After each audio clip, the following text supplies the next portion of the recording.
Muy buenas noches. Con la venia del señor decano, vamos a dar inicio a la presente actividad académica.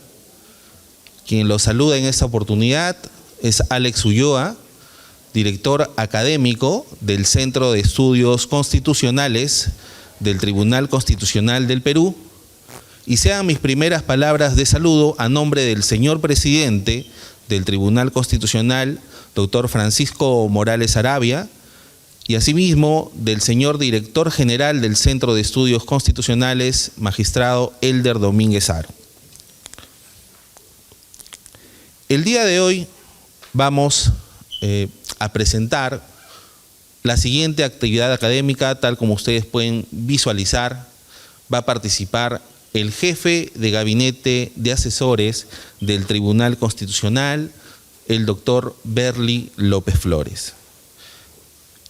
Antes de ello, permítame también extender nuestro agradecimiento a la Universidad Privada de Tacna, en la persona del señor decano de la Facultad de Derecho, doctor Rafael Supo Ayasi, y de las gestiones para que esta actividad académica se concreten, que estuvieron a cargo y están a cargo del distinguido profesor de la Facultad de Derecho, el doctor Vicente Ceballos.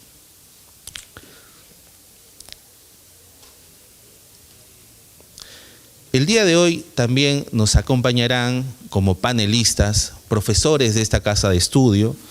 Es el doctor Álvaro Zacarías Valderrama, el doctor Juan Sologuren Álvarez. Queríamos hacer el siguiente comentario. Para el Tribunal Constitucional es un honor visitar la ciudad de Tacna en este presente año. Hemos considerado a la región Tacna, donde empieza nuestra patria, como la primera región para realizar nuestras actividades de manera descentralizada. Eso nos debe llenar de orgullo, porque Tacna tiene un enorme significado para el país. El día de hoy, en la mañana, hemos podido visitar un colegio, el Colegio Modesto Basadre, en el cual hemos compartido con estudiantes de nivel secundario. Hemos podido compartir una charla acerca de la importancia de la Constitución.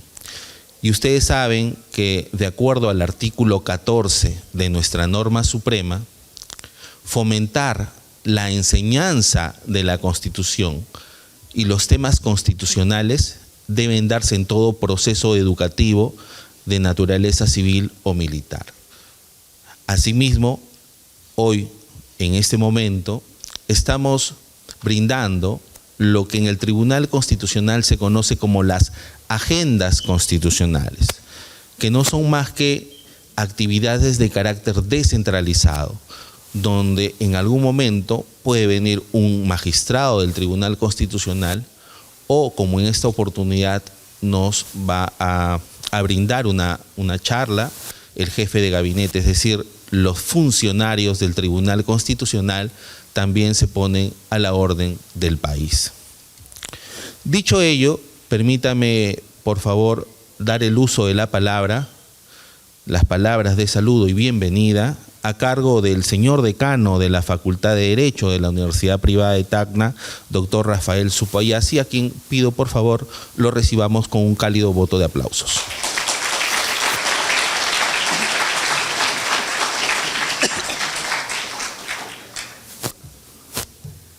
Señor director del Centro de Estudios Constitucionales del Tribunal Constitucional de la República Peruana, doctor Berli López Flores, jefe de gabinete de asesores del Tribunal Constitucional del Perú, estimados docentes, panelistas, estimado jefe de capacitación de nuestra facultad, doctor Reinaldo Maquiavelo,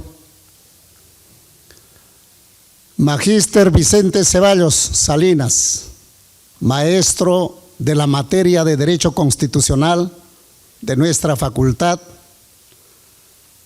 estimados docentes, personal administrativo, queridos estudiantes, tengan ustedes buenas noches. Para la Facultad de Derecho y Ciencia Política de nuestra universidad, es un honor y un privilegio en esta noche académica, donde está presente a través de los grandes maestros del Centro de Estudios Constitucionales del Tribunal Constitucional de nuestro país. A nombre del decano, del rector y demás autoridades de nuestra Universidad Privada de Tacna, reciban el saludo fraternal. Y a nombre de la Facultad de Derecho y Ciencia Política, les damos la mejor bienvenida. En el entender, como decía Alfredo Mune, la universidad es ese espacio en el cual no existe el silencio apolíneo de los griegos, sino es esa zona sísmica donde se debaten, se entrecruzan conocimientos del más alto nivel. Nuevamente, bienvenidos sean, estimados representantes del Centro de Estudios Constitucionales del Tribunal Constitucional de nuestro país. Muchas gracias.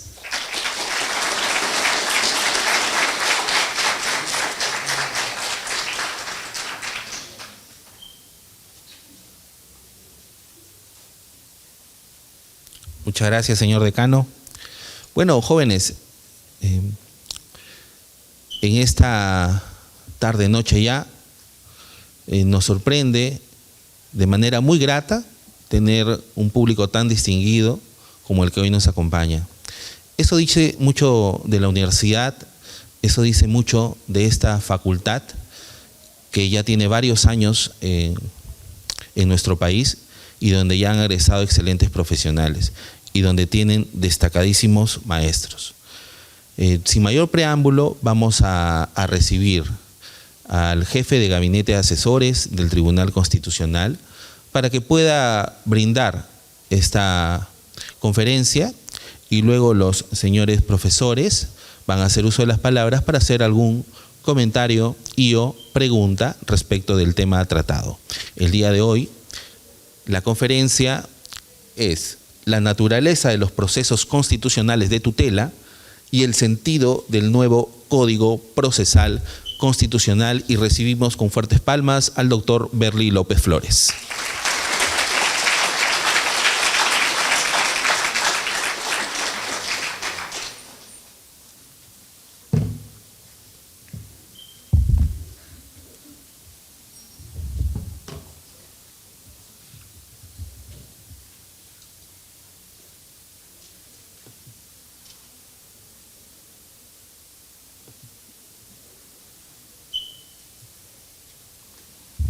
Bien, ante todo, muy buenas noches, señor decano, señores autoridades de la universidad, de la Facultad de Derecho, estudiantes, alumnos y seguramente abogados, profesores universitarios. Un placer y una alegría enorme estar acá en esta ciudad, que ya la conocía en anteriores ocasiones. Le guardo mucho cariño porque uno de mis primeros inicios de mi trabajo, así como usted, yo he sido estudiante, el primer trabajo que yo obtuve o que logré vía un concurso público fue ser asesor legal de una macrorregión sur de defensa civil, y yo tenía que peinar toda la macrorregión sur, que era Arequipa, Moquegua, Tacna y Puno. Por lo tanto, esta ciudad no me es ajena y siempre le he guardado cariño, aun cuando desde la ciudad de Lima uno esté, siempre se le guarda un cariño por lo que uno pasó en ese momento. Y no solamente por eso, sino también por la belleza de la ciudad. Y no por algo, no en vano, existe, creo yo, un vals criollo que se dice: Tacna, ciudad hermosa, ciudad bella. Entonces, se me ha pedido tocar el tema de la naturaleza de los procesos constitucionales en esta hora y cuarto de tiempo que tenemos. Y su conexión con el nuevo Código Procesal Constitucional. Pero ¿qué es esto de la naturaleza de los procesos constitucionales? ¿Qué es esto del nuevo Código Procesal Constitucional, etcétera? Debo comenzar esta charla, esta disertación, señalando pues que la ciencia del derecho constitucional puede ser el patito feo otrora 20, 30, 40 años atrás. Siempre las ramas poderosas, y hoy en día muchas universidades le siguen dando importancia, preponderancia a las ramas de patrimoniales como derecho civil, derecho laboral, penal, etcétera, y siguen desplazando o postergando el conocimiento del derecho constitucional, la difusión, la pedagogía del derecho constitucional. No creo que eso suceda en esta universidad. Muchas gracias. Pero poco a poco se está consolidando el fenómeno de la constitucionalización del derecho, y eso hace que ya en muchas universidades, no en todas, inclusive muchas en Lima, no exigen como un curso obligatorio el curso de Derecho Procesal Constitucional. Yo creo que eso es importantísimo. ¿Y por qué es importantísimo? Porque así como el Código Procesal Civil operativiza el derecho civil, los derechos patrimoniales, así como el Código Procesal Laboral o la Ley Procesal del Trabajo operativiza los derechos laborales, la negociación colectiva, el pago de remuneraciones, el pago de la CTS, así como el Código Procesal Penal operativiza la imposición de sanciones, el jus puniendi del Estado, el Código Procesal Constitucional, ni más ni menos, operativiza el logro, la vigencia efectiva de los derechos constitucionales que nos han reconocido a todos nosotros, a mí, al señor decano, a mi amigo Alex, a todos los estudiantes, a todos los profesores, hasta el vigilante de la facultad. Entonces esto es de una importancia vital, vuelvo a repetir.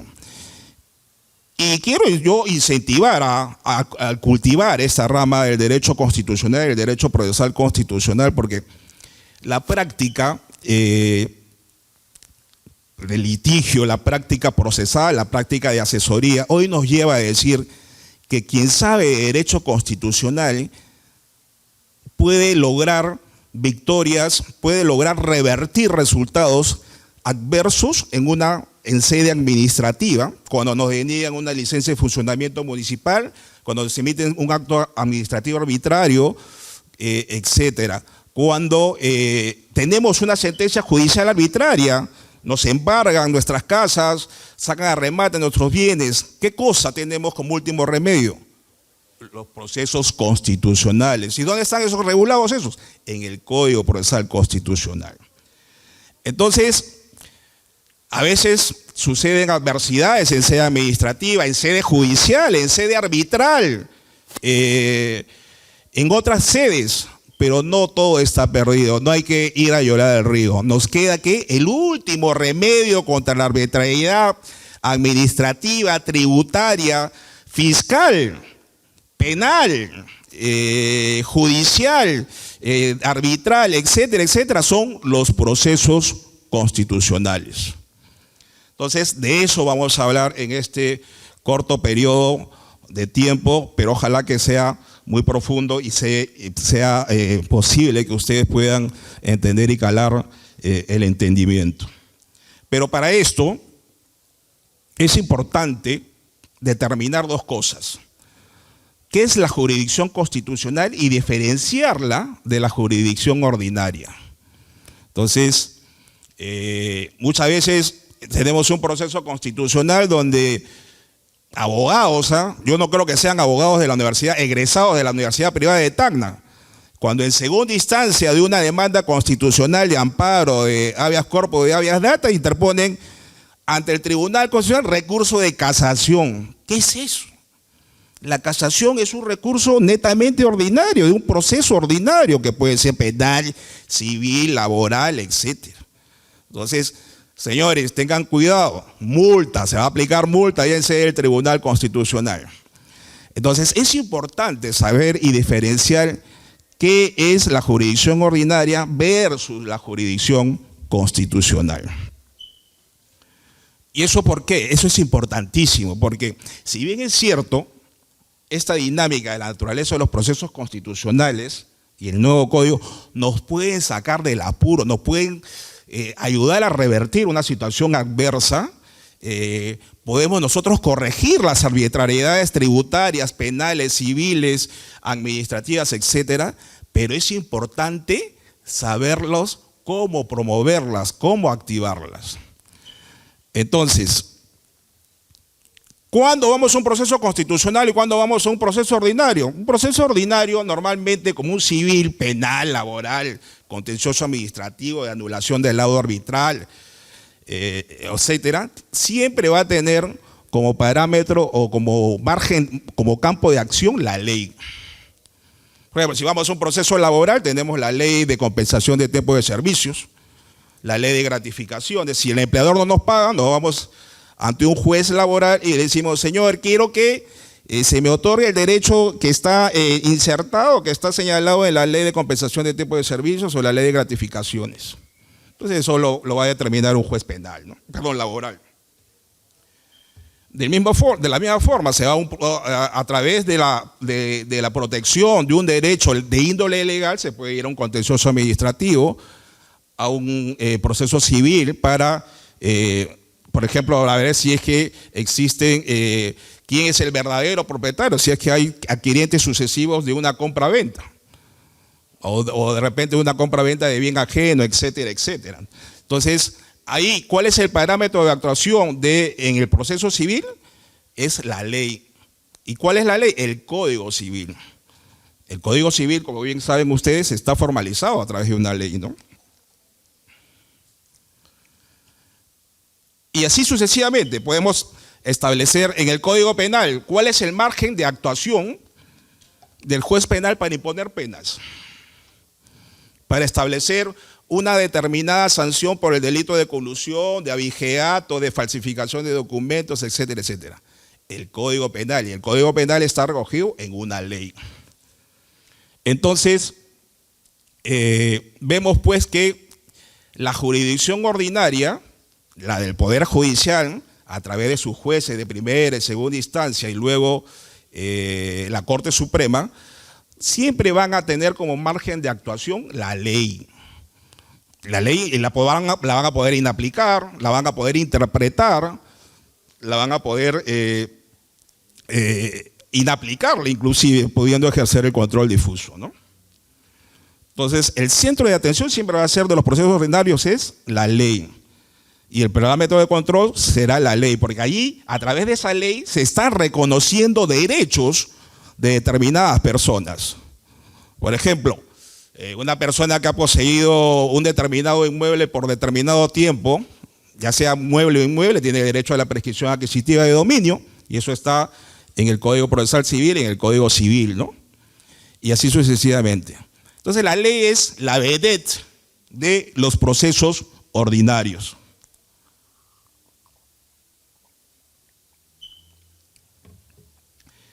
Cosa distinta sucede en la jurisdicción constitucional. En la jurisdicción constitucional, que está conformada por los jueces constitucionales, claro, acá creo que en Tacna no deban haber jueces con esa denominación de constitucional. En Arequipa me parece que hay uno, en Lima hay 9 o 10, pero los jueces civiles acá en Tacna hacen las veces de jueces constitucionales, ¿no? Yo les llamo en varios artículos jueces postizos de la Constitución. Lo ideal es que sean jueces constitucionales de carrera, ¿no? Que tengan la especialidad constitucional para poder revertir actuaciones que vulneren derechos constitucionales. de manera presupuestal, hay impedimentos, etcétera, pero lo ideal es eso, que existan jueces constitucionales, no que sean jueces civiles o laborales o mixtos que vean esa materia constitucional, ¿no? Entonces tenemos los jueces constitucionales y el Tribunal Constitucional, a diferencia de lo que sucede en la jurisdicción ordinaria. Y estos jueces constitucionales, ¿qué cosa ven? ¿Qué cosa tramitan? Tramitan procesos constitucionales. Pero, a diferencia de lo que sucede en la jurisdicción ordinaria, ¿cuál es el parámetro de actuación de la jurisdicción constitucional y de los jueces constitucionales? Son los derechos constitucionales, son las normas constitucionales, los derechos directamente reconocidos en la Constitución Política del Perú. El artículo 1, el artículo 2, y luego hay derechos constitucionales dispersos, por ejemplo, como las garantías de la Administración de Justicia que están en el artículo 139 de la Constitución y siguientes, ¿no? Entonces, ¿cuáles son estos procesos constitucionales? Son los procesos de amparo, que seguramente ya algunos han estudiado, proceso de habeas corpus, de habeas data, de cumplimiento, ¿no? Centrándonos en los procesos de tutela de derechos constitucionales, que son los que protegen derechos constitucionales. Pero estos tienen una dinámica propia, muy distinta a la dinámica de los procesos ordinarios. En los procesos ordinarios se va para que te declaren un derecho. Te digan, Juan, tú eres propietario del inmueble porque fuiste tercer adquiriente de buena fe. José, tú eres propietario de este inmueble porque lo poseíste con buena fe durante 10 años, etcétera, y pagaste el autovalúo, etcétera, por eso que eres propietario por prescripción adquisitiva de dominio. Alberto, tú eres propietario de esta concesión porque cumpliste los trámites para el otorgamiento de la concesión en sede administrativa de una concesión minera, etcétera. Entonces, en la jurisdicción ordinaria se crean derechos, se declaran, se otorgan derechos. Hay una incertidumbre y esa incertidumbre es zanjada a través de un proceso judicial. ¿Y por qué es zanjada ahí? ¿Por qué se es determinada esa incertidumbre? ¿Por qué se despeja esa duda sobre ese derecho de índole legal? Porque también existe etapa probatoria ahí. Entonces se actúan pruebas en la jurisdicción ordinaria de todos los procesos penales, civiles, laborales, que duda cabe en los penales, ¿no? Pero eso, ojo al piojo, eso no sucede en los procesos constitucionales de tutela de derechos. ¿Por qué? Porque ahí se va a restituir derechos que nosotros previamente lo hemos tenido. No se va allí a declarar que quiero ser propietario del determinado inmueble, que se me otorgue el derecho a la libertad de expresión, que tengo el derecho al debido proceso, etcétera. Se va ahí cuando ya se tiene la titularidad del derecho constitucional ya otorgado. Y esa titularidad se nos viene otorgada por nuestra propia condición de persona. Que duda cabe que cuando nosotros nacemos tenemos derecho a la vida, a la salud, por el solo hecho de nacer, a la salud, a la intimidad, a la libertad de expresión, libertad de información, al trabajo. El trabajo ya tiene sus condiciones ahí peculiares, ¿no? Tenemos la potencialidad como persona humana de trabajar, pero el derecho al trabajo en sí significa no ser despedido del puesto de trabajo.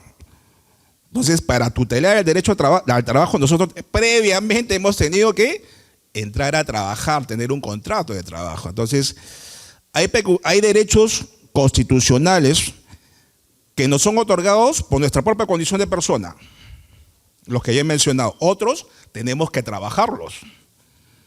Con la propiedad. O sea, para tener un inmueble nosotros tenemos que tener dinero, pagar una hipoteca, etcétera, y culminar un contrato de compra-venta y terminar de pagar ese inmueble. Ahí recién tenemos la propiedad, ¿no?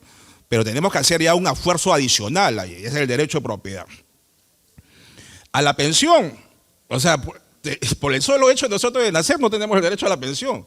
Tenemos que cotizar, tenemos que pagar, tenemos que tener un trabajo para que de ese trabajo se pueda cotizar mes a mes, los aportes, etcétera, sea en el sistema nacional de pensiones o sea en el sistema privado de pensiones, etcétera, etcétera. Entonces, La regla general es que a los procesos constitucionales se va para que se restituyan los derechos vulnerados. Entonces, ¿cuáles son estos procesos de tutela de derechos? Son los procesos de amparo, de habeas corpus, de habeas data, de cumplimiento, de acción popular, de proceso de inconstitucionalidad y proceso competencial. Estos últimos no tutelan derechos constitucionales, sino que tutelan la jerarquía normativa de la Constitución o reparto de competencias asignadas a determinados órganos. Dicho sea de paso, este último proceso competencial está siendo muy de moda, está saliéndonos un poco del tema, está muy de moda y está cobrando importancia superlativa respecto a los demás procesos, porque se está cubriendo los poderes del Estado por esta crisis política que se advierte que los órganos constitucionales, Junta Nacional de Justicia, Ministerio Público, Congreso, están utilizando este proceso de conflicto competencial para hacer respetar las competencias o solucionar las crisis políticas, ¿no? Entonces, es un proceso importante hoy en día y veremos qué pasa en los días siguientes con las decisiones que emita el Tribunal Constitucional al respecto. Hoy sabemos que hay una nueva demanda de conflicto competencial interpuesta por el Congreso contra el Poder Judicial por haber repuesto a 2 consejeros de la Junta Nacional de Justicia que habían sido inhabilitados por el Congreso, ¿no? Tema picante, pero eso es un proceso competencial. Ahí vamos a ver cuáles son las competencias de cada órgano, si es que al Poder Judicial tiene la competencia o no de dejar sin efecto una decisión emitida por el Congreso. Tamaña análisis que le corresponde realizar a los magistrados del Tribunal Constitucional, ¿no? Entonces, se va a los procesos constitucionales de tutela a restituir derechos. Entonces, ¿qué se logra a través de los procesos constitucionales? Es lograr la vigencia efectiva de los derechos constitucionales, ¿no? Y eso a través del nuevo Código Procesal Constitucional y a través de los procesos constitucionales que ya hemos señalado. Traigo a colación aquí una cita que podría ser muy simbólica, muy expresiva, del profesor César Landa, que cita a Peter Aberle, ¿no? Que es el Código Procesal Constitucional es el derecho constitucional concretizado. ¿Qué quiere decir eso?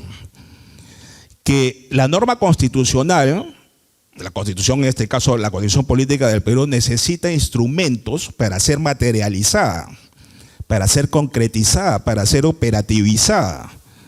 Así como el Código Penal necesita el Código Procesal Penal, así como el derecho laboral necesita la ley procesal del trabajo, y así sucesivamente, la Constitución necesita el Código Procesal Constitucional para que pueda ser operativizada, para que pueda ser materializada.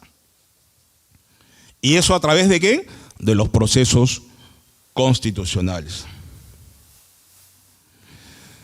¿Qué nos trae la Constitución y qué nos trae el nuevo Código Procesal Constitucional y qué nos trae hoy en día lo que se llama la constitucionalización del derecho? Significa hoy en día que no hay zona exenta de control constitucional. No hay zona exenta de control constitucional hoy. Un despido llevado a cabo por una empresa pública o privada definitivamente puede ser cuestionada en sede constitucional, buscando la reposición laboral. De igual forma, un acto administrativo de cualquiera que sea también puede ser cuestionado en un proceso constitucional, de amparo. Un laudo arbitral, que justamente que es eminentemente privado, de derecho privado, también puede ser cuestionado en sede constitucional a través del amparo arbitral. Resoluciones judiciales que antes, otrora, se decía que eran inmutables, inmodificables, las sentencias que ya habían declarado la propiedad de del inmueble a Juan Pérez, etcétera. Eso puede ser revisado hoy en día en virtud del Estado constitucional de derecho. resoluciones del Jurado Nacional de Elecciones que vacan, que sancionan, que impiden la inscripción de un partido político o que excluyen de la lista de candidatos congresales a una determinada persona, a un determinado partido político, también es posible de ser controlado en sede constitucional a través de un proceso de amparo. Y ahí surge la figura del amparo electoral, ¿no? Contra decisiones fiscales, muy de moda ahora. Ahora prendemos la televisión después de la clase de ustedes, que terminan su clase 8 o 10 de la noche, se van a sus casas y entonces ustedes están ávidos de la información política, jurídica que se conecta y ven detenciones fiscales, detenciones preventivas, condenas penales, etcétera, y sobre todo fiscales, ¿no? Allanamientos, descerrajes, muy de moda hoy en día. Entonces, frente a esas decisiones, también cabe interponer procesos constitucionales, ¿no? Muchas veces, y aquí hacer una precisión contra decisiones fiscales, muchas veces esas decisiones fiscales, esas investigaciones fiscales duran 12, 36, 48 meses. Y muchas veces luego de ello son reabiertas. Entonces, frente a esa reapertura, ¿qué hacer? Vamos al juez de tutela, pero el juez de tutela nos deniega ese pedido, esa solicitud. También surge el proceso de amparo contra decisiones fiscales y podemos enervar esas decisiones por ser vulneratorias, en este caso, del plazo razonable, ¿no? Y así sucesivamente. Entonces, se va a restituir las cosas, a reponer las cosas. Si alguien ha sido despedido con vulneración del derecho de defensa porque no se le cursó traslado de la imputación, la respuesta que tiene que dar la jurisdicción constitucional es reponer las cosas al estado anterior, que es en el puesto de trabajo con la misma remuneración y en el mismo cargo. Si nos han denegado una licencia de funcionamiento municipal por parte del alcalde, en este caso la segunda instancia, ese acto administrativo tiene que ser nuevamente emitido, y esta vez con las consideraciones que establezca la decisión constitucional en ese proceso de amparo. Y lo mismo con la resolución del Jurado Nacional de Elecciones y lo mismo con las decisiones de fiscales que nos reabren o que se extiende la investigación en demasía, ¿no?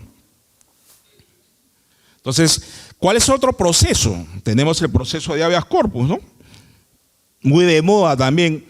Hoy en día, por ejemplo, tenemos en el gabinete de asesores el gabinete de asesores del tribunal, que ojalá algún día alguno de ustedes pueda en una primera instancia ser practicante preprofesional o profesional de la entidad y luego pueda reinsertarse de manera laboral en el gabinete de asesores. Nosotros trabajamos, a título de chisme, por eso nadie lo sabe ahí en Lima, trabajamos en comisiones.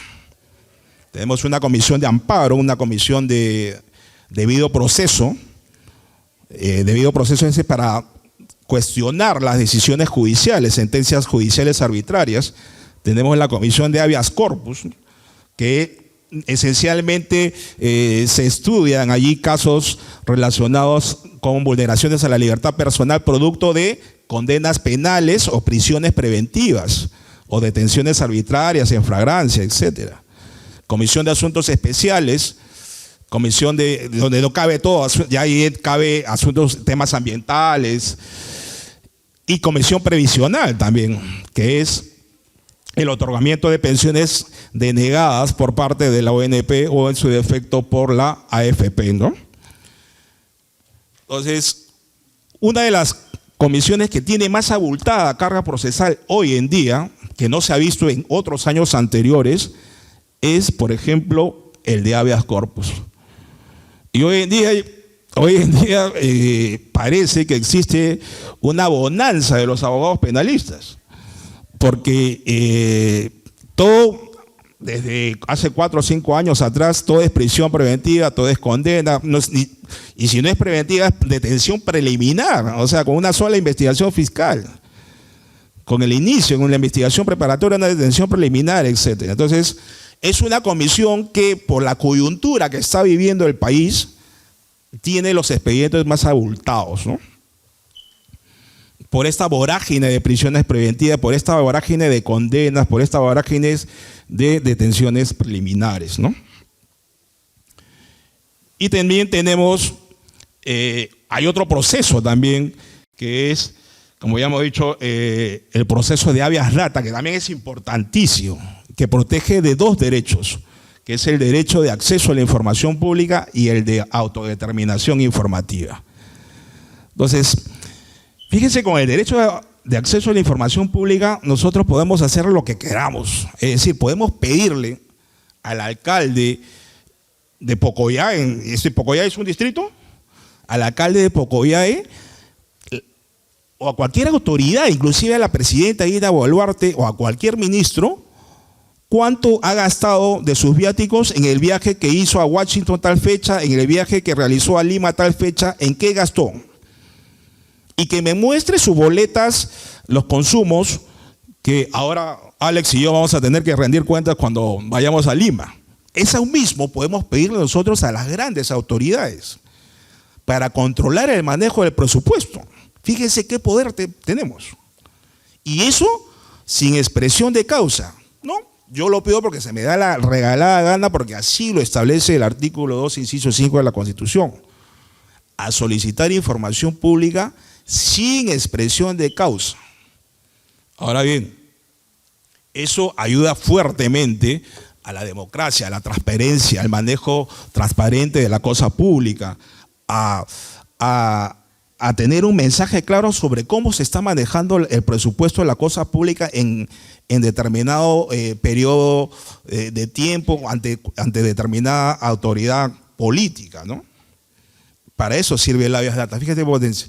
Quiero saber cuánto gana el ministro X. ¿Cuánto se gastó en los viáticos? ¿Cuánto gasta Palacio de Gobierno en alimentación del presidente de la República? Fíjense qué poder.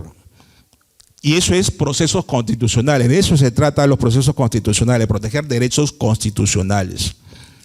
Y el otro derecho que también protege el habeas data es el derecho a la autodeterminación informativa. Hoy muy en boga a través de los medios digitales, de Facebook, de las redes sociales, etcétera, ¿no? Fíjense que a través de este derecho a la autodeterminación informativa, nosotros podemos decirle a cualquier banco de datos público o privado, es decir, a una municipalidad: señor municipalidad, quiero que yo corrija tal información de deuda que yo tengo, yo ya no tengo esa deuda porque ya lo pagué. O corrige esa información que obra sobre mi persona, porque yo ya no domicilio en Pocoyae, sino que estoy en el cercado de Tacna. O clínica sana, sede de Tacna, ¿sabe qué? Quiero que desaparezca, que la información que obra de mi historial médico sea trasladado a otra clínica. O por ejemplo, cuando voy a postular un club privado. Cuando voy a postular un club privado y de repente me es denegado, no sé qué club famoso o puede haber por acá, pero nosotros presentamos una solicitud para adherirnos a ese club y de repente no es aceptada nuestra solicitud, nosotros podemos decirle: ¿sabes qué? Desaparece esa información que usted tiene, que el club tiene respecto de mi persona. Desaparece.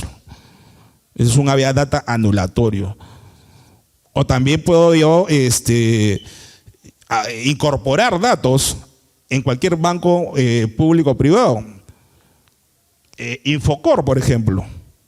Normalmente uno paga, tiene deudas a veces y luego de un periodo de tiempo esa deuda es honrada, pero sin embargo seguimos apareciendo en Infocor.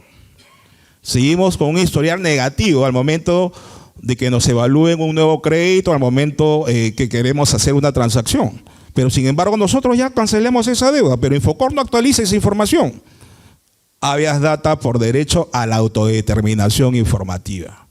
¿Para qué? Para que se actualice esa información de que yo ya no tengo deuda con el banco de crédito ni con el banco Interbank. Esas deudas ya fueron canceladas. Fíjese ese poder de los procesos constitucionales. Y el otro proceso constitucional es el de cumplimiento, ¿no? Que es para cumplir un acto administrativo o una ley, ¿no? Una ley que otorgue un derecho a determinada persona, ¿no? Es un proceso discutible en su constitucionalidad, porque ¿qué hemos dicho? ¿Qué es esencia de los procesos constitucionales? La esencia de un proceso ordinario es el otorgar derechos establecidos en una ley. La esencia de un proceso constitucional es proteger derechos constitucionales que estén directamente recogidos en la Constitución. Entonces, en un proceso de cumplimiento de un acto administrativo, de una norma legal, ¿qué derecho constitucional hay en juego? Sin embargo, el constituyente de la Constitución de 1993 lo insertó, y por eso muchos académicos, en posición que yo comparto, dicen que no es un proceso constitucional, sino que es un proceso constitucionalizado porque está recogido en la Constitución.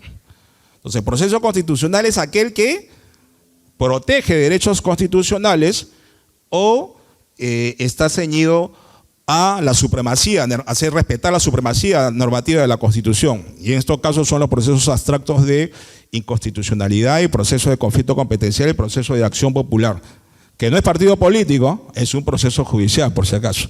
En este caso, este es tramitado íntegramente en el Poder Judicial, ¿no?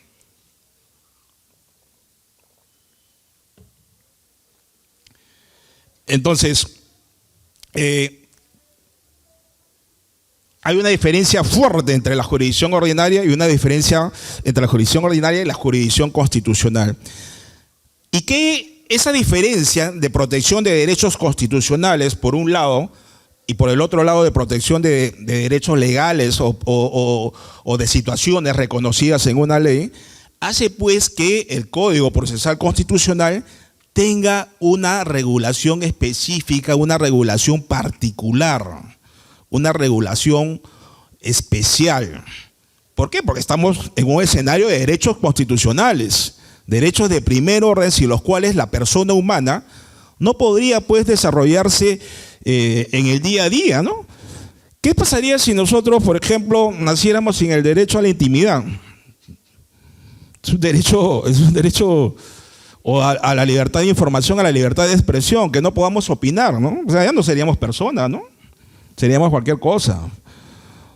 Sin el derecho al trabajo, o sea, si no consiguiéramos un trabajo, o sea, el trabajo es desarrollo de la persona humana, ¿no? Y es una forma de realización. Entonces, por eso que los derechos constitucionales son íntimamente de las personas, vinculados esencialmente a las personas. Y por eso están en la Constitución como algo indisponible para el legislador y para cualquier otra autoridad. Inclusive puedo afirmar que los derechos constitucionales forman parte nuclear de la Constitución y no pueden ser modificadas, no pueden ser derogadas. Digamos que es una cláusula pétrea, ¿no? Por más allá de que exista una asamblea constituyente, una nueva constitución, o vía asamblea constituyente o vía reforma constitucional en 2 legislaturas, etcétera. Hay una parte, ha dicho el Constitucional en posición que comparto, que no puede ser disponible por la vía reforma constitucional, vía asamblea constituyente o vía reforma constitucional por el Congreso. El sistema democrático de gobierno, por ejemplo. Los derechos fundamentales. No se pueden suprimir derechos fundamentales, por el contrario, cada vez están creciendo más. Uno de ellos, por ejemplo, es el derecho al agua, ¿no? Que no estaba en la Constitución. Recientemente, hace 3 o 4 años, ha sido incorporado en la Constitución. Entonces, no se pueden suprimir vía reforma constitucional derechos fundamentales. Otra cláusula pétrea, digamos, o parte de la Constitución histórica, es la Constitución económica. El libre mercado, la economía social, economía social de mercado, etcétera, etcétera, la libertad de empresa, etcétera, etcétera. Entonces, para eso existe el Código Procesal Constitucional para proteger derechos constitucionales y para supervisar la supremacía normativa de la Constitución. Ahora bien, ¿cuál es la especificidad? ¿Cuál es la especificidad de los procesos constitucionales y del nuevo Código Procesal Constitucional? Existen elementos comunes entre los códigos procesales ordinarios, civil, laboral, contencioso administrativo, etcétera, y el Código Procesal Constitucional. Por ejemplo, el tema de la inmediación. O sea, ¿qué quiere decir? Que el juez tiene que tomar contacto con las partes. Es un elemento común a todos los códigos procesales, inclusive al Código Procesal Constitucional, ¿no? Estar en contacto, etc. Pero uno de los elementos fuertes que tiene el Código Procesal Constitucional, ¿saben cuál es? La gratuidad. Ese es algo que no sucede en los procesos ordinarios. Y esa gratuidad es extensiva, yo creo, en todos los tribunales constitucionales, en todos los códigos procesales que regulan o recogen derechos, protegen derechos constitucionales, ¿no? Colombia, por ejemplo, también las tutelas son gratuitas. Y es más, ahí hay una liberalidad para presentar acciones, procesos de inconstitucionalidad para tumbarse normas. Allá cualquiera lo puede hacer. Entonces, esa es una especificidad que nos trae el nuevo Código Procesal Constitucional, la gratuidad. Otra característica importante es la economía procesal, que también lo tiene algunos códigos procesales afines. Pero si de algo podemos hablar en relación a algo que caracterice más a la jurisdicción constitucional o al Código Procesal Constitucional, es la suplencia de la queja. ¿Qué significa esto? Que fíjese, en los procesos constitucionales todo está diseñado, en los procesos constitucionales de tutela, todo está diseñado a favor ¿de quién? Del demandante. Que él es quien toca las puertas del Poder Judicial, de los jueces constitucionales, y le dice: señor, me han agraviado, señor juez, he sido vulnerado en mis derechos. La ONP no me ha otorgado mi pensión de jubilación. El Banco X me ha despedido. La municipalidad me ha clausurado mi restaurante, mi negocio, etcétera. Entonces, ¿qué pasa con la suplencia de la queja? Con la suplencia de la queja, por más que ese demandante haya dicho que su derecho que ha sido despedido del centro de trabajo y que incorrectamente manifieste de que el derecho involucrado es el derecho a la pensión o el derecho, no sé, a la propiedad, la suplencia de la queja significa que el juez puede corregir los errores en que haya incurrido ese demandante. Fíjense ustedes, eso no existe en el Código Procesal Civil, no existe en el ordenamiento procesal penal, ni en el ordenamiento procesal contencioso administrativo, ni en el laboral, etc. Entonces acá el juez es el que activamente interviene para neutralizar la vulneración del derecho constitucional a través de la aplicación de la suplencia de la queja deficiente. Eso rompe todo principio procesal, ¿no? Pero ¿por qué lo rompen? Lo rompen porque ¿cuál es la filosofía? ¿Cuál es la naturaleza de los procesos constitucionales de tutela? Proteger derechos constitucionales. Hay un tema de urgencia que hay que proteger.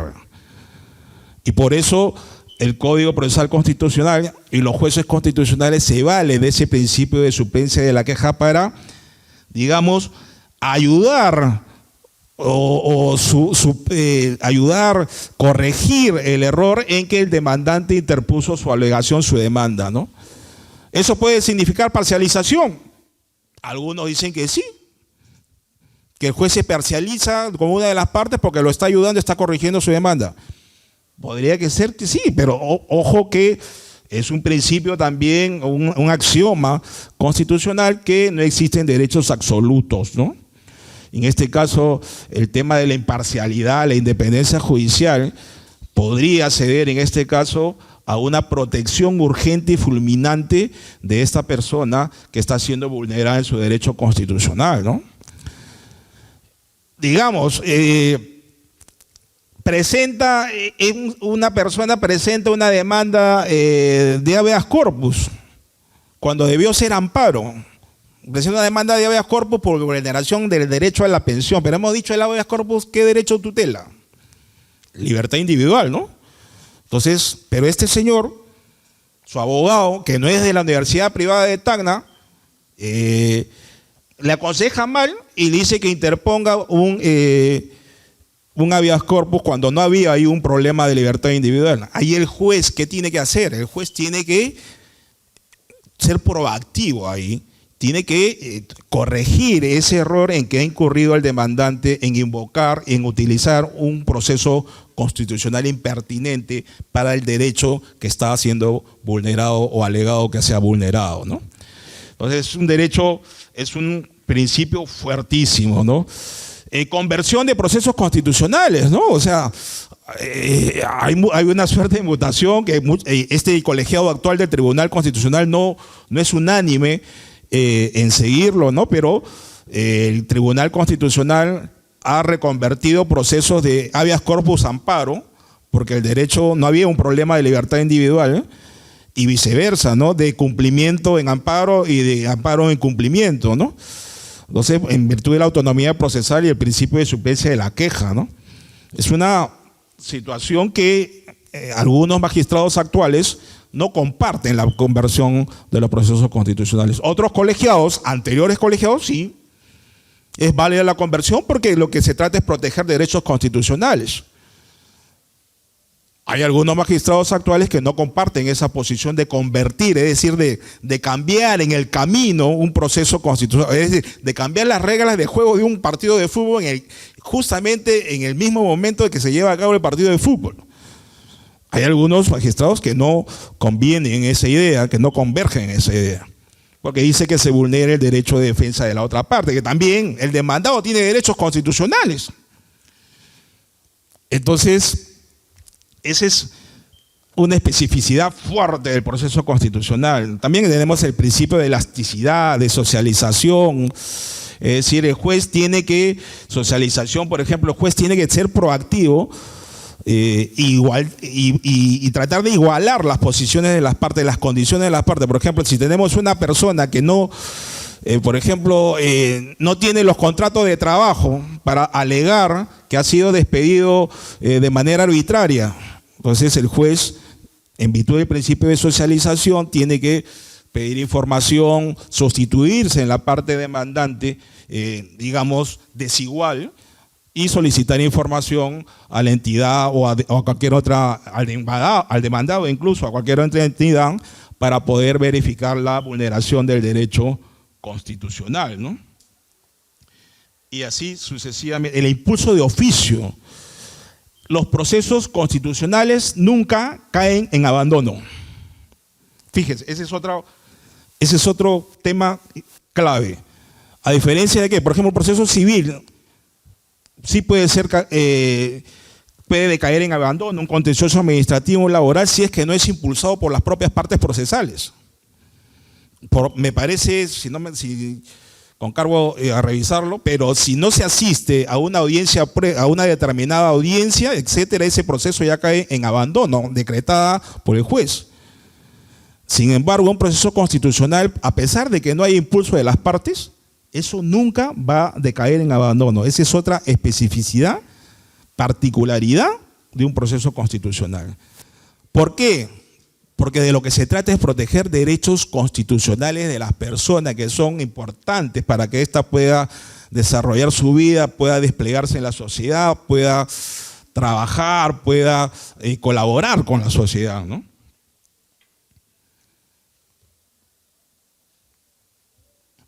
Y no hay etapa probatoria. ¿Por qué? Porque ya hemos dicho que ahí no se otorgan derechos, solamente se restituyen derechos. O sea, ahí, y por eso que también otro elemento importante de los procesos constitucionales es la sumariedad, la urgencia. O sea, no existe etapa probatoria. Si el tema que nos plantea en un proceso constitucional requiere etapa probatoria, el juez constitucional o en su defecto el tribunal constitucional dice, señor, váyase a la vía ordinaria laboral, a la vía ordinaria civil o váyase a la vía ordinaria contencioso administrativa. Usted no puede ventilar ese tema acá.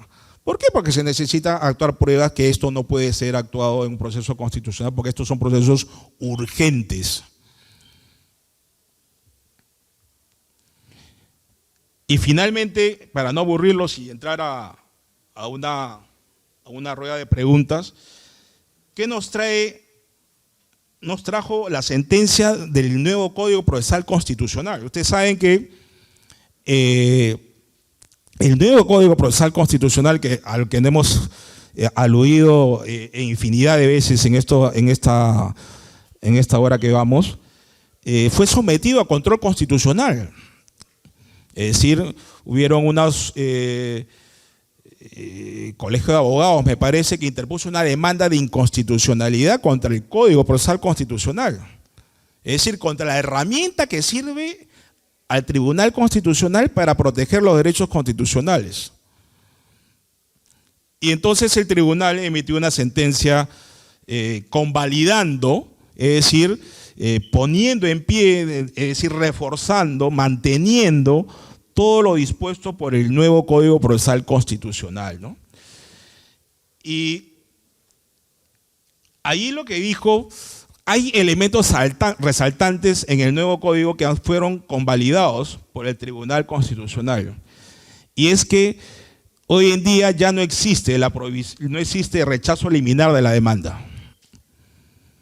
O sea, algo inaudito que sucedía con el viejo Código Procesal Constitucional era que una demanda podría ser rechazada in limine. Una demanda constitucional de amparo, de habeas corpus, de habeas data, podría ser rechazada in limine. ¿Qué quiere decir rechazada in limine?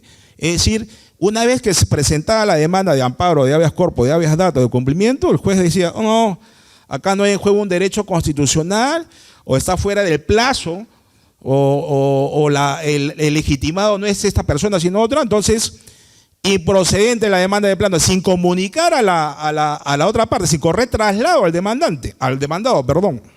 Veía la demanda y en el mismo día, no sé, por hacer números, porque a los jueces también es una labor muy complicada que le exige mucha productividad, inmediatamente declararan improcedente la demanda sin cursar traslado al demandado, sin aperturar el contradictorio. El nuevo código establece que a partir de este nuevo código está prohibido el rechazo liminar de la demanda y por lo tanto todas las demandas tienen que ser admitidas y cursar el traslado a la otra parte para que diga lo conveniente a sus derechos e intereses. Hoy en día eso ha hecho pues que los expedientes que llegan al tribunal sean más difíciles de resolver, ¿no? Porque ya llegan con contradictorio. Entonces, ya es un análisis más fino que tiene que realizar el Tribunal Constitucional, porque ya hay un argumento de una parte demandante, hay un argumento de la parte demandada que tiene que ser evaluado y contrastado. Entonces, hoy en día existe la prohibición de rechazo liminar. Todas las demandas tienen que ser admitidas. Y por ahí, la sentencia del nuevo Código Procesal Constitucional, emitida por el Tribunal Constitucional, hizo algunos matices, ¿no? Que se podría rechazar liminarmente las demandas, aquellas demandas pues que sean triviales, demasiadas, evidentemente improcedentes, fútiles, que carezcan de sustento, etcétera, ¿no? Y pone un caso muy peculiar, ¿no? Un día, para que vean el uso y abuso que existía en un proceso constitucional, en los procesos constitucionales, que un ciudadano interpone un habeas corpus a favor de una rata. Fíjense ustedes, interpongo un habeas corpus en favor de una rata. Y el Tribunal Constitucional, perdiendo el tiempo en analizar, en programar una audiencia pública, etcétera, tuvo que establecer ahí que no había ninguna vulneración, pero igual perdió el tiempo al pronunciarse sobre el fondo del asunto. Entonces, este tema de la gratuidad puede ser origen para un uso y abuso de los procesos constitucionales o las demandas constitucionales. No obstante que hoy en día está prohibido el rechazo liminar de la demanda y todas tienen, la gran mayoría tiene que, la regla general es la admisión y la apertura del contradictorio. Hay situaciones que el tribunal, ponderando, ha señalado pues que podrían dar lugar a que subsista el rechazo liminar para situaciones muy carentes de sentido, muy ilógicas, ¿no? Había un ciudadano que, caserito del tribunal, que tenía como 100 demandas, interponía demanda contra Zuckerberg, por ejemplo, el dueño de Facebook, contra Ronald Reagan, contra el defensor del pueblo, contra Vladimiro Montesinos, etcétera, etcétera. Entonces, para ese tipo de situaciones, el tribunal ha dicho que sí existe la posibilidad de rechazar liminarmente la demanda, ¿no? Y otro tema muy importante también, ya relacionado con el nuevo Código Procesal Constitucional, era la notificación a los jueces en los amparos contra resoluciones judiciales. Ustedes saben que el Poder Judicial, existe una figura del amparo contra resolución judicial, donde los jueces son personas, igual como nosotros, ¿no? Se pueden equivocar, ¿no? Al momento de emitir una sentencia penal, una laboral, etcétera, se pueden equivocar, ¿no? Entonces se interpone el medio impugnatorio al interior de ese proceso judicial ordinario, pero aún así la Sala Superior también se equivoca y la casatoria convalida el error. ¿Qué hacer? Interpone su proceso de amparo contra resolución judicial. Pero cuando se interpone la demanda de amparo contra resolución judicial, pues imagínense cuántas instancias han transcurrido. 3 instancias. Primera instancia, segunda instancia, Sala Superior, y tercera instancia, digamos, o instancia casatoria, son 5 jueces, 5 más 3, 8 de la instancia superior, más 1 de la primera instancia, 9 jueces. Entonces, aquel perjudicado con una decisión judicial emitida en un proceso que llegó hasta casación tenía que demandar a 9 jueces. Y de repente ese demandante no sabía dónde domicilian esos 9 jueces, ¿no? O sea, al de primera instancia, a los 3 de segunda instancia y a los 5 que actuaron en instancia casatoria. Entonces se hacía un problema de determinar a los demandados. Entonces el tribunal lo que ha dicho es que el procurador público del Poder Judicial es el encargado, al momento que se interpone la demanda, de notificar y comunicar a los jueces del Poder Judicial cuando esa demanda de amparo contra resolución judicial ha sido pues admitida o tramitada. Él tiene la carga y el deber de comunicar a los jueces sobre la existencia de esa demanda constitucional, ¿no? Para finalizar, el código pues es importantísimo. O sea, si no tuviéramos código, no podría haber forma de materializar o de operativizar los derechos constitucionales. Imaginemos que vamos a una entidad pública a solicitar unos planos de una habilitación urbana acá en Pocoyay. Y la autoridad municipal dice, no te la voy a dar. O en todo caso, te cobro 10.000 soles por los planos. Una cifra irrazonable, ¿no? Por las copias de los planos. Imaginemos si no hubiera procesos constitucionales. ¿A dónde podemos acudir para obtener esos planos, esas copias de esos planos de esa habilitación urbana? No podríamos acudir a no habría proceso que tutele esa entrega de las copias de los planos de esa habilitación urbana. No habría. Sin embargo, y ahí viene el beneficio, la ventaja de tener un Código Procesal Constitucional, porque a través del Código Procesal Constitucional se van a operativizar y materializar los derechos constitucionales que nos ha sido reconocido la Constitución a todos nosotros, a todos los presentes, a vigilantes de afuera, a los profesores y a este humilde expositor. Muchas gracias.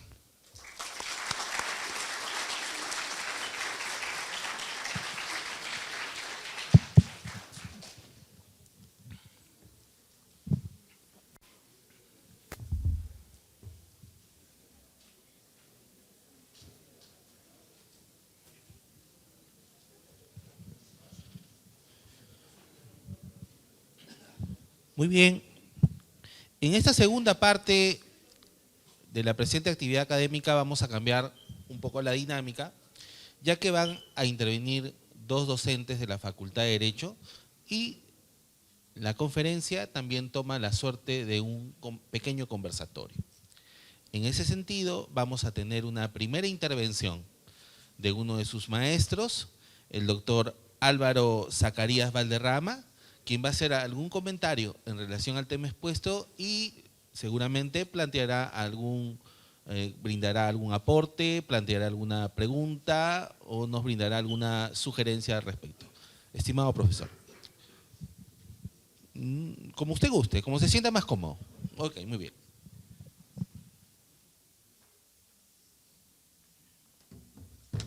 Bien, buenas noches, doctor Berli López, agradecido por la ponencia. Sartori señalaba que la Constitución no puede quedarse en ser solamente un documento. La Constitución tiene que ser un instrumento que construya institucionalidad. Y cuando el maestro expositor señalaba y hablaba respecto del Código Procesal Constitucional, haciendo una especie de parangón, también este Código Procesal Constitucional no puede ser solamente, como lo hemos estudiado siempre, un código adjetivo, sino, como se ha señalado también en la exposición, que necesitamos materializar, instrumentalizar los derechos consagrados en la Constitución. Si el código no sirve para eso, para materializar, para tangibilizar esos derechos fundamentales, si el código no sirve para que esa supremacía de la Constitución se respete, entonces habremos estado arando en el mar. Y la pregunta es, y la reflexión es, porque los aportes han sido bastante interesantes, es ¿qué cuánto y tanto hemos avanzado desde nuestro primer Código Procesal Constitucional, el primero de Latinoamérica, con excepción del Código de la provincia de Tucumán, si no mal recuerdo, pero era solamente de la provincia de Tucumán? El primer Código Procesal Constitucional a nivel latinoamericano es el peruano, y este nuevo código, ¿qué tanto está materializando y está tangibilizando esos derechos fundamentales? ¿Qué tanto se están reconociendo como válidos esos derechos fundamentales? Y ahí me permito hacer dos reflexiones respecto de la ponencia. Tacna no tiene juez constitucional. Y no es una cuestión presupuestal, es voluntad política de tangibilizar e instrumentalizar y materializar la Constitución. Todos los distritos judiciales del Perú, por el más pequeño que sea, deberían tener juzgados especializados en materia constitucional. Y esa es voluntad política. Eso es materializar la Constitución. Porque la finalidad de la Constitución, lo hemos conversado en clase, los maestros perfectamente lo saben, abarcan dos dimensiones: garantizar los derechos fundamentales y frenar el poder. Y si no tenemos jueces que se especialicen en materializar y tangibilizar esos derechos, entonces la cosa no está caminando eficientemente. Y el segundo tema parte de la cantidad de procesos constitucionales que tenemos, sobre todo los de tutela de derechos, que dijo habeas corpus, data, cumplimiento y amparo. Los otros son más o menos de control normativo, ¿no? Y el otro es de control competencial. Y el tiempo que se demoran estos procesos en los juzgados. Por una cuestión investigativa, con algunos salones hemos hecho esto, y el tiempo mínimo que un proceso de amparo ha durado para resolverse en primera instancia, en el Distrito Judicial de Tacna, 5 meses a 6 meses. En primera instancia. Se supone que son garantías constitucionales, se supone que está vulnerado el derecho y tiene que protegerse. Y eso me imagino que en los distritos judiciales de todo el país tiene la misma mecánica. El decir que es carga procesal creo que es el argumento fácil que podríamos tener.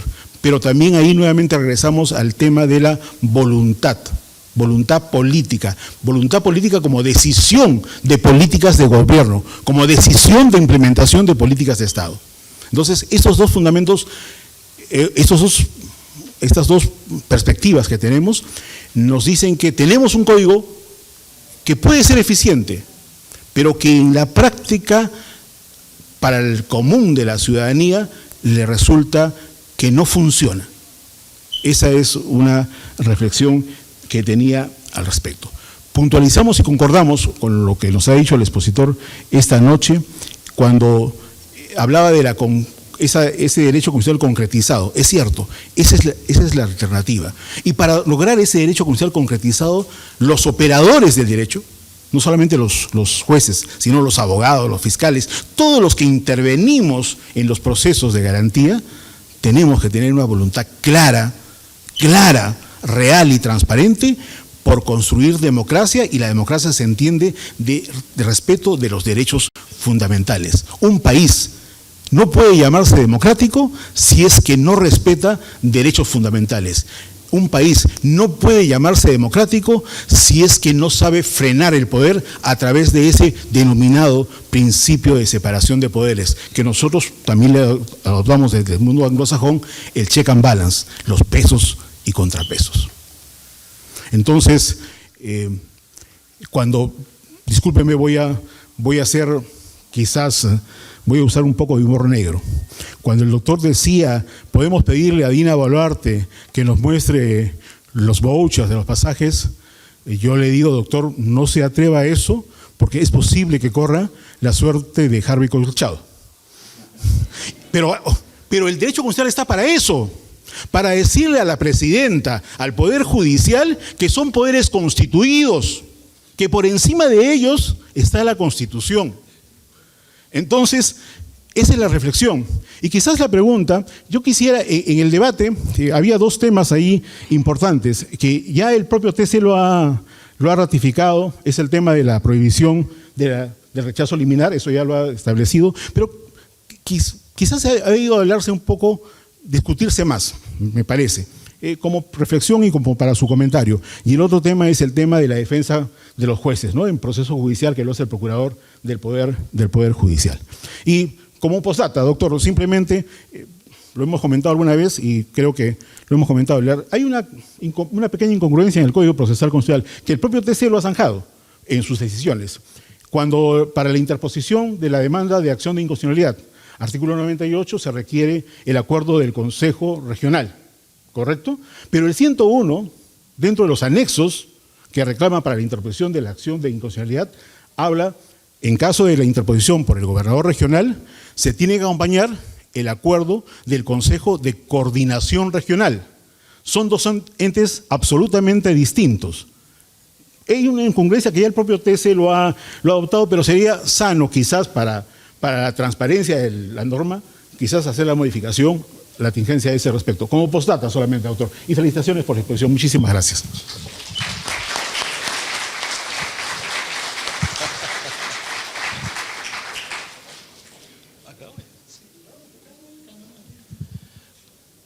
¿Aló?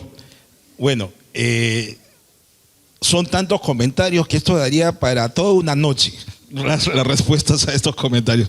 Pero vamos a ir piano a piano desmenuzando algunas que recuerde, que se vengan a la mente en este momento. El tema del código, si es que los procesos constitucionales están muy procesalizados, entiendo yo, muy procesalizados civilmente, muy procesalizados laboralmente, al igual como un código ordinario. Hay modelos, ¿no? Hay modelos. El código peruano es, como bien lo ha dicho el profesor, es innovador porque fue el primer código, uno de los primeros códigos en Sudamérica. Y a diferencia de Colombia, que es una de las cortes más activistas, no tiene código. Simplemente tiene unas leyes sueltas ahí al estilo nuestro de la 23.506 y de la ley 23.506 o 25.398, ¿no? Y ellos ni siquiera le llaman demanda, le llaman solicitud. Entonces, ¿qué pasaría? Todo no hay modelo perfecto, ¿no? Todo tiene pros y contras ahí. ¿Qué pasaría si es que al modelo peruano le incorporamos un código sin proceso, no procesalizado, al mismo estilo colombiano? ¿cuántas demandas habrían? ¿Cuántas? El tema es el temperamento judicial del peruano, el temperamento pleitista que tiene el peruano, ¿no?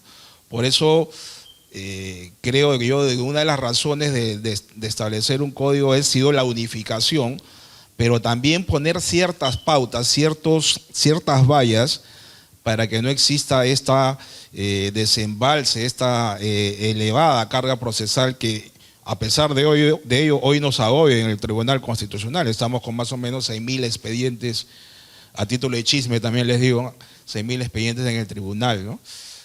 Entonces, son modelos. ¿Se podría flexibilizar algunas normas del Código Procesal Constitucional? Sí, también es posible. Pero yo también creo, como que es en sintonía, creo, de este actual colegiado, que no solamente hay que mirar al demandante. Claro, ciertamente él es quien viene en tutela del derecho, quien viene a acusar, es como el niño que va donde su padre, su señor padre, y dice: me han pegado, me han vulnerado, me han ultrajado, etcétera, ¿no? Ciertamente el demandante es el que toca la puerta de la justicia constitucional, pero también hay que respetar los derechos no solamente de ese demandante, sino también del demandado, que también tiene derecho a la defensa, ¿no? Y por ahí es que entra a tallar, digamos, una suerte de procesalización del código, ¿no? Hay principios, y aquí viene una afirmación de Carneluti, ¿no? Y que ha sido luego llevado, extrapolado por el profesor Couture, ¿no? Una mala norma en manos de un buen juez, es preferible una mala norma que esté en manos de un buen juez que una buena norma en manos de un mal juez, ¿no? Una mala norma puede ser interpretada, puede ser inaplicada inclusive por un buen juez, ¿no? Entonces, lo que probablemente más importante sea contar con buenos jueces tuitivos, ponderados, especializados, para que ellos puedan dar la ratio de la norma procesal y coadyuvar a la protección de los derechos constitucionales, no solamente del demandante, sino también del demandado, porque a veces sucedía que con el viejo código, con el tema de rechazo liminar de la demanda, habilitaba el rechazo liminar de la demanda y llegaba a hacer el Tribunal Constitucional una demanda sin apertorio, sin contradictorio. Y el tribunal, en anterior colegiado, no en este, señalaba fundada la demanda y no se había cursado traslado al demandado. Entonces, finalmente el demandado era expropiado, era repuesto al trabajador con sorpresa porque nunca se enteró de la demanda. Entonces, digamos que este código tiende a una protección más integral tanto de la parte demandante y del demandado. Pero es necesario, es indispensable contar con buenos jueces para que puedan interpretar la norma y aplicarla de una manera más adecuada, teniendo como premisa la protección de los derechos constitucionales y el reparto de competencia de la supremacía normativa de la Constitución, ¿no? Luego, ¿qué otra más?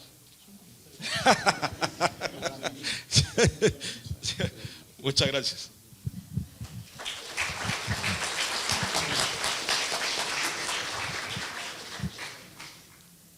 Asimismo, vamos a tener los comentarios, sugerencias y o preguntas acerca del tema expuesto de parte de su profesor, el doctor Juan Soroburen Álvarez.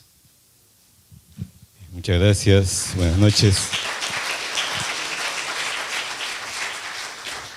Mis primeras palabras para saludar y felicitar a los distinguidos visitantes que hoy nos acompañan, especialmente al doctor Berly López, que nos ha ofrecido una ilustrativa disertación sobre este tema tan relevante, tan importante, ¿no?, en la vida jurídica y política de nuestro país. Yo quisiera empezar haciendo una primera reflexión, ¿no?, en contraste de lo que es, ¿no?, el constitucionalismo en el contexto histórico frente a otras ramas del derecho de tradición milenaria, ¿no?, como es el Código Civil, el derecho penal, etc. Si nos ponemos a pensar un poquito, nosotros somos tributarios del constitucionalismo que tiene su génesis en las constituciones escritas del siglo XVIII.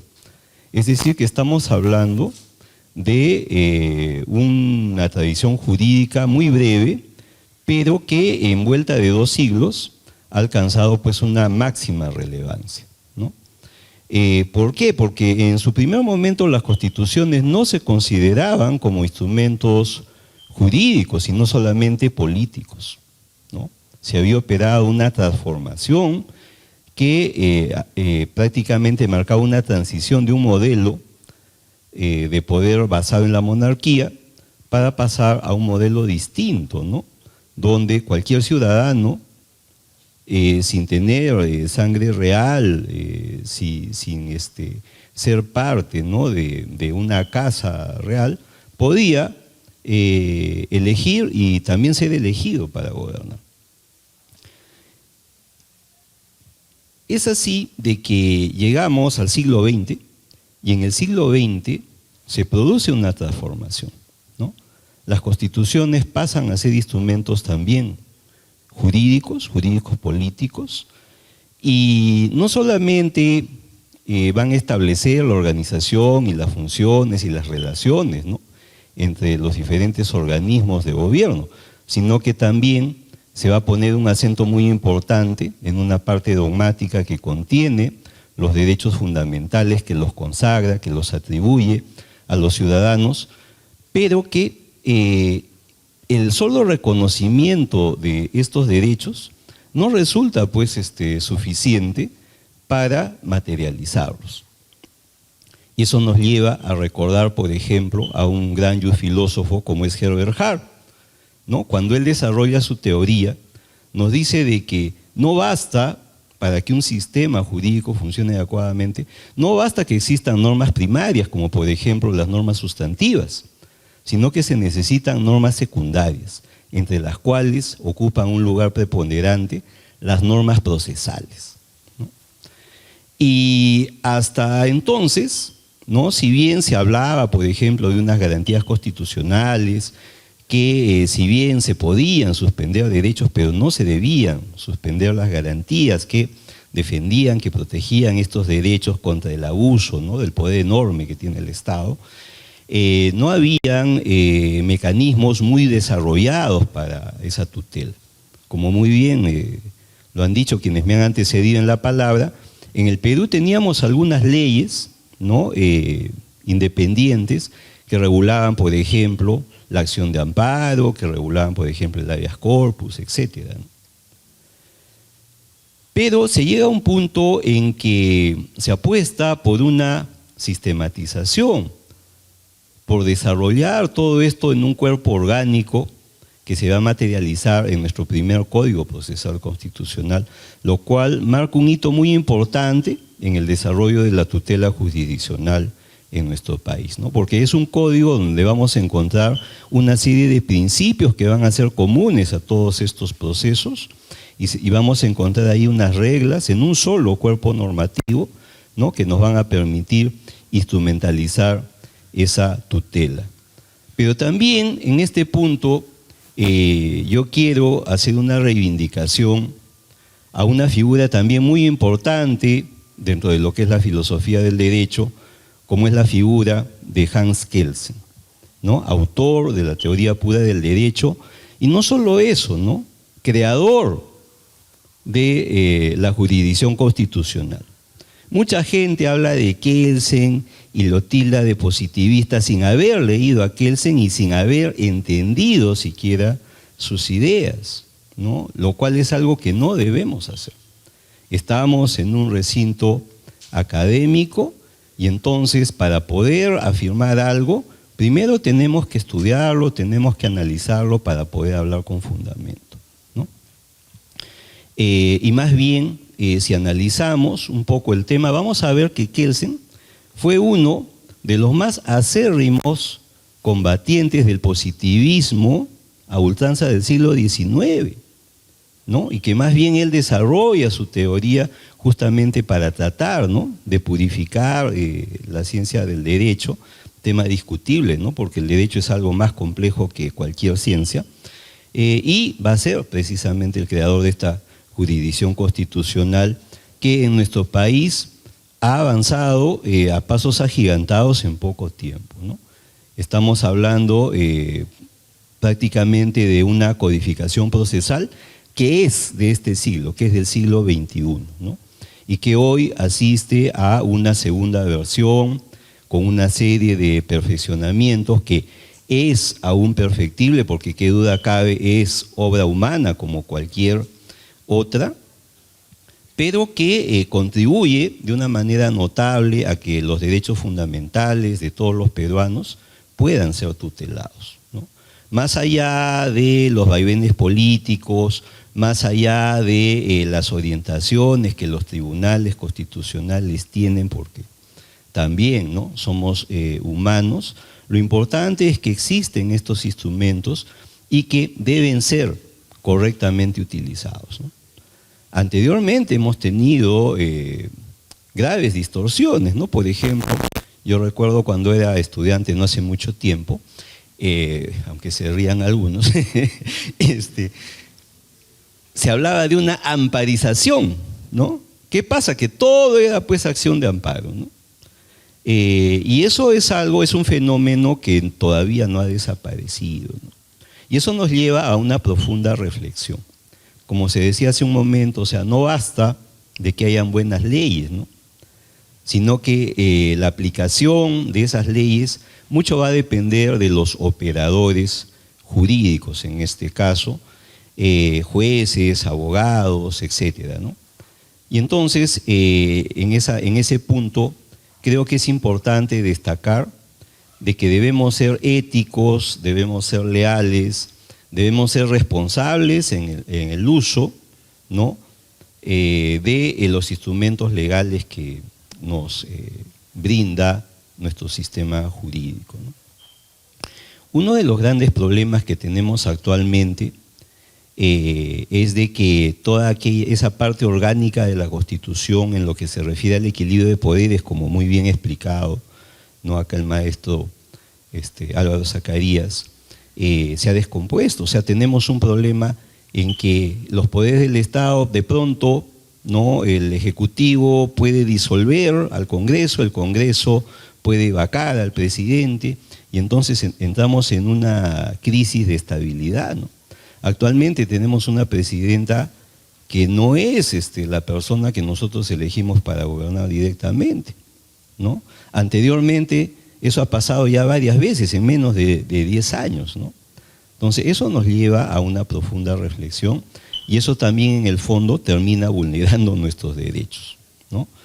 Quiero terminar mi intervención felicitando nuevamente al destacado ponente que el día de hoy ha tenido a bien venir a nuestro claustro a poder disertar de este tema, y agradecer también a los organizadores por la oportunidad que me han brindado de poder compartir con ustedes algunas modestas reflexiones. Muchísimas gracias.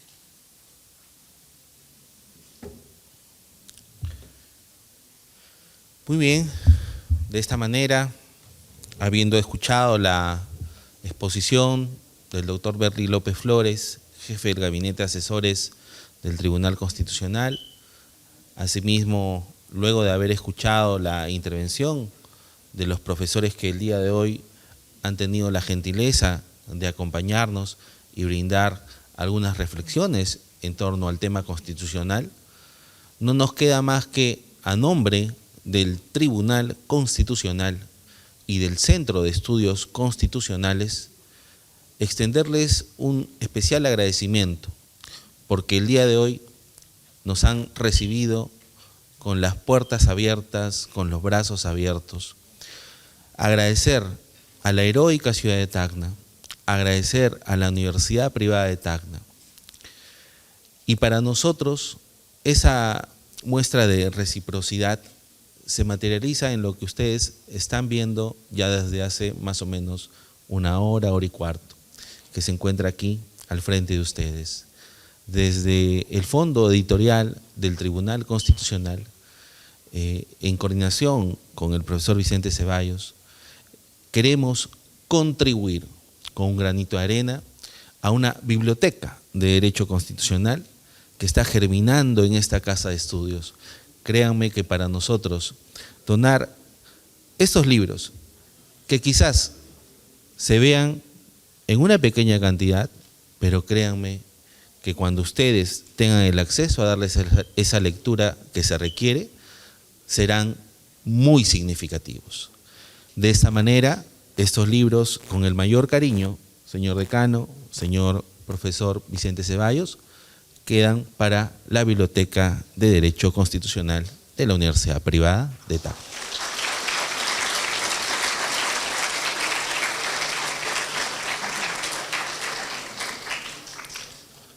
Sin más que decirles, reiterarles el que ustedes se encuentren aquí presentes, porque ustedes han hecho un espacio en sus agendas, quizás muy complicadas por sus estudios, pero están aquí presentes.